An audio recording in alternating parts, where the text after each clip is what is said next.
አሁን የዚህ ራስን እድል በራሴ መወሰን የሚለው ብዙዎችን ያስማማል። ግን ማአት ጊዜ ማአት ኦነጎች እየተፈጠሩ ነው። በየወንዛውዙ ማአት ኦነግ አለ ነው የሚባለው። አንዳንዱን ማን እንዳደራጀውም ባለቤት አልባን በሚመስል ሁኔታ እናንተም እኛ እናቀውም የሚል ነገር በዚያም በዚህም ይነሳልና የዓላማ ጉዳይ ካላሳታችሁ ዞሮ ዞሮ በተመሳሳይ ዓላማ ስልጣን የመሻት ጉዳይ ነው ማለት ነው። ምንድነው ታዲያ እዛ ውስጥ የጭቅጭቁ መነሻ? ጭቅጭቁ አስተዳደራዊ ነው በአብዛኛው አስተዳደራዊ ጉዳይ ነው በአብዛኛው እንጂ ዓላማ አሁን ኦነግ ስሞች በዙ የሚባለው ቀደም ሲል ነበሩ። አሁን ስሞቹ ሳይሆን በተግባር ማአት ጊዜ ኦነግ ማአት ክፋይ ማአት ስንጣቂ አለው አይደል?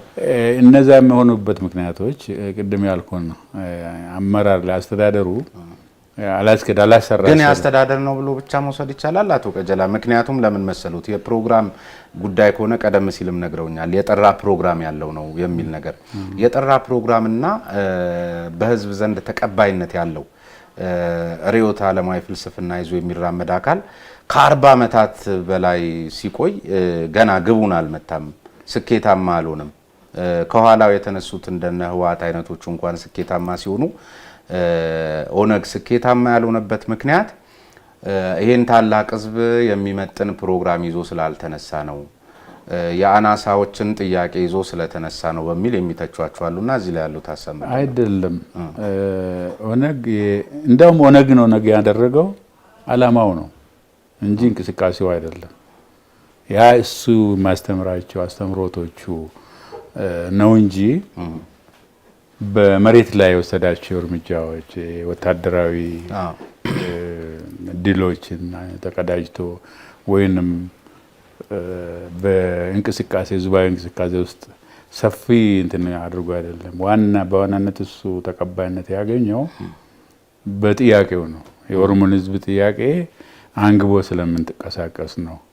ግን ያንን ተግባራዊ ማድረግ ባለመቻሉ አንድ ፕሮግራም ስታወጣ ለተወሰነ ጊዜ ነው። ለተወሰነ ጊዜ ተግባራዊ ማድረግ አለበት። ዘላለም ስራዬ ብለህ ዛሬም እሱ ላይ ናችሁ ስራዬ ብለህ ወይም እንደሙያ ትግልን እንደሙያ አድርጎ መቀመጥ ተገቢ አይሆንም።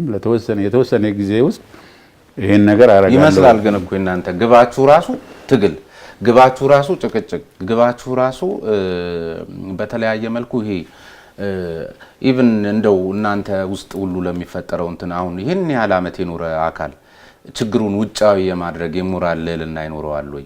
ውጫዊ አይደለም ውስጣዊ ነው። እኔ ሁሉ ጊዜ አሁን ወደ ውጫዊ ወደ መንግስት ገለ እንደዚህ ምናምን የሚነሱ እንትኖች አሉ።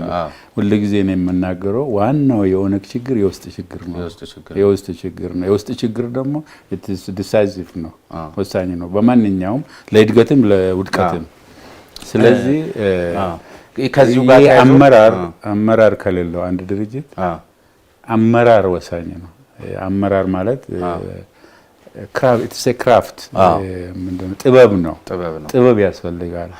አንድ ግንበኛ ባለሙያ ከሆነ የሚሰራው ስራ ያምራል፣ ውጤታማ ይሆናል። አመራር ደግሞ የሚለካው በሚያስመዘግበው ውጤት ነው። ውጤት ማስመዝገብ አቃተን። ለምን? አመራር እዛች ላይ ነው። ስለዚህ አሁንም የዚህ በውስጥ አመራር ወይም እሱን ለማሻሻል እርሱ እንዳሉኝ አሁን እንግዲህ በውስጥ ችግር ነው ሲታመስ የቆየው።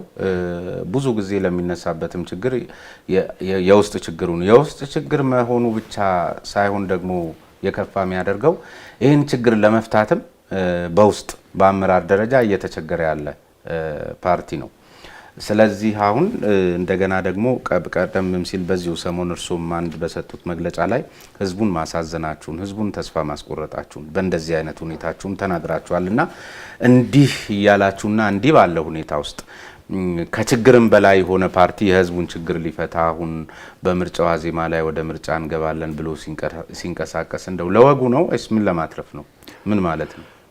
እንግዲህ ኦነግ ምናልባት የተዳከመ ቢመስል በመዋቅሩ ነው የተዳከመው፣ ስትራክቸሩ ነው የተዳከመው እንጂ ሀሳቡ አይዲዮሎጂው ህዝቡ ዘንድ አለ፣ የቆየ ነው።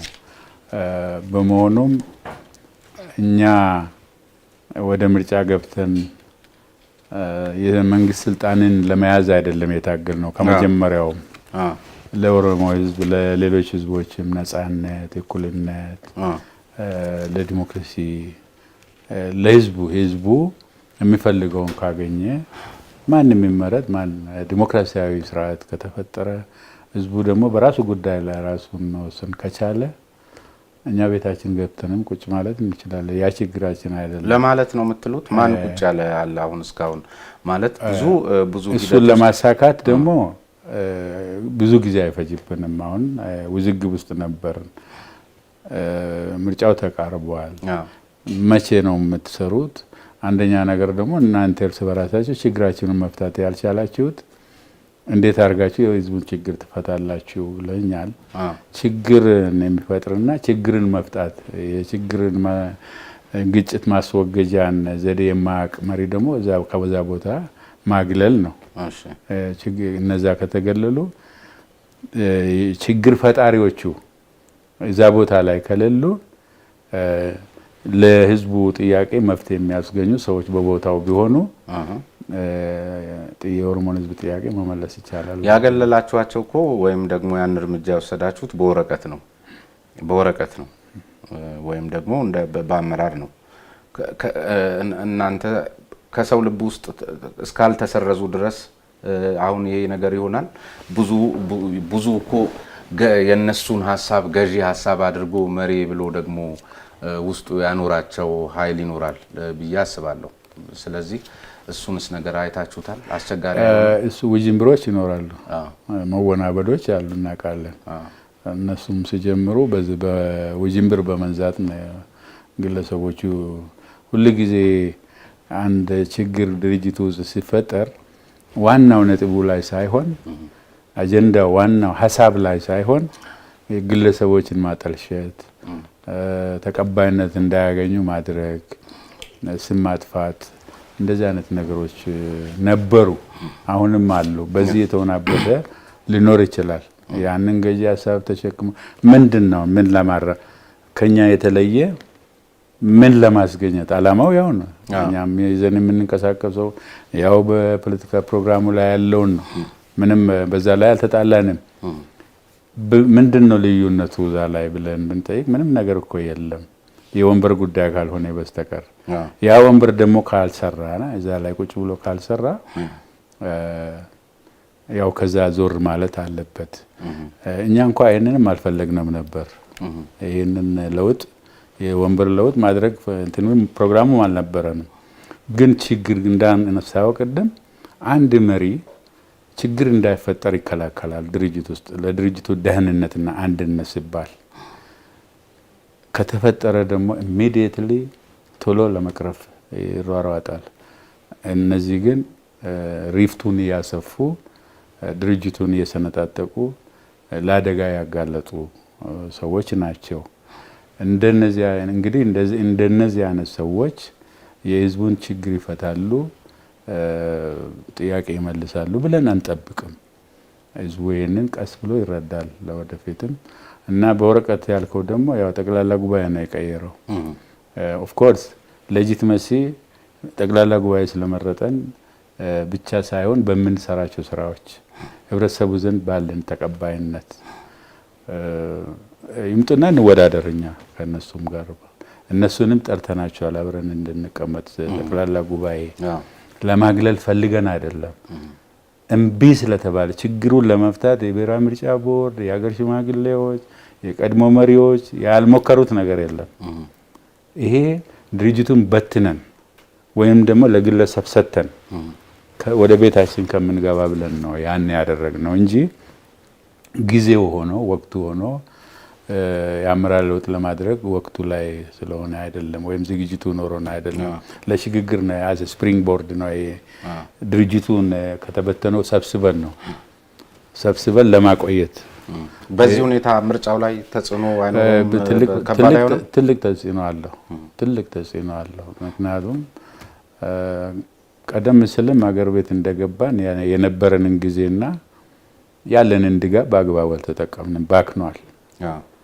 በዛ ላይ ተጨምሮ ደግሞ በውስጣችን የተፈጠረው ነገር ደግሞ አሽመድምዶናል። እንግዲህ በመዋቅራችን ፈራርሶ ወደ ምርጫ በምንሄድበት ጊዜ ምን ችግር እንደሚያጋጥም ማንም የሚያውቀው ነው። እሺ እቺ እንግዲህ ወደ በመሰረታዊ ወደ ሆነው የዚህ ፕሮግራማችሁ ጉዳይ ላይ እንሂድና የራስን እድል በራስ የመወሰን መብት የሚለው ጉዳይ ፕሮግራማችሁ ዋና ፒላር ሆኖ ምሰሶ ሆኖ አይቼዋለሁ። ግን ያው የራስን እድል በራስ የመወሰን መብት ነው የሚለው ምን ማለት ነው? ግልጽ ስላልሆነ ነው ወይ በግልጽ መቀመጥ ስላለበት ነው? የራስን እድል በራስ የመወሰን መብት ለኦሮሞ ሕዝብ ስትመኙ በአንድ ሀገር ውስጥ ተሆኖ በአንድ ሉዓላዊት ሀገር ውስጥ ተሆኖ ራስን በራስ የማስተዳደር መብት እያላችሁ ነው ወይስ ከዚያም የሚሻገር ጉዳይ አለው? ይህን ይንገሩኝና ቀጥሎ ሌሎቹ ይነሳ። አንድ ሕዝብ የራሱን መንግስት ይሆነኛል ብሎ የሚፈልገው መንግስት ማቋቋም ከፊውዳል አብሶሉት ዛንሻ ሪጅም ወጥቶ ዲሞክራሲያዊ በሆነ ስርዓት ራሱ መተዳደር የሚፈልግበትን መንገድ ሲስተም ራሱ ወስኖ የራሱን መንግስት ማቋቋም የሚችልበት ሁኔታ ማለት እንደሆነ በዛን የተለያየ ትርጉም የተሰጠው። ስለዚህ በዚህ ትርጓሜ እና በዚህ ትርጓሜ እኛ አሁን የኦሮሞ ህዝብ ራሱን በራሱ ማስተዳደር የራሱ ስቴት መሆኑን ይጨምራል፣ መገንጠልን ይጨምራል። ስቴትሁድ ነው። ስቴትሁድ መገንጠል ሌላ ጥያቄ ነው። መገንጠል የሚለውንም መገንጠል የምትለውንም ስሟንም አንቀበልም እኛ። የት ይገነጠላል? አዚ ሴንተር ኦፍ ኢትዮጵያ እምብርቱ ላይ ነው ያለው።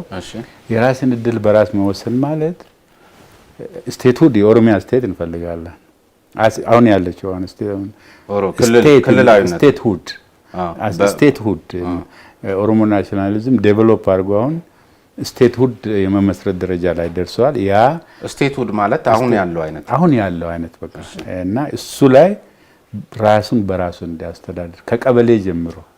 ታዲያ እሱኛው ጥያቄ 1983 ላይ ተመልሶ ሲያበቃ 1987 ደግሞ ህገ መንግስታዊ እውቅናም ጭምር አግኝቶ ምናልባት መገንጠል የሚለውን አስተሳሰብ እናንተ አሁን ላይ ባለው እንትናችሁ ባትፈልጉትም ዞሮ ዞሮ ራስን በራስ የማስተዳደር መብት ተረጋግጦ የኦሮሞ ህዝብ ራሱን በራሱ እስከ ታችኛው እርከን ድረስ ሲያስተዳድር ነበር።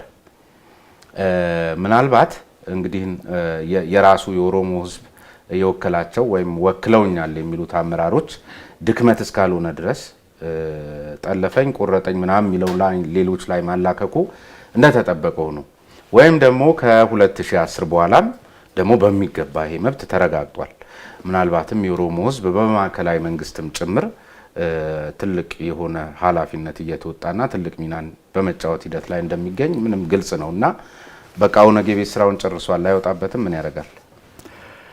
የቤት ስራው አላለቀም። 83 ላይ ተመልሷል ያልከኝ እኔ አስታውሳለሁ። ቻርተሩ ሲረቀቅ ኦነግ ነበር አርኪቴክቱ።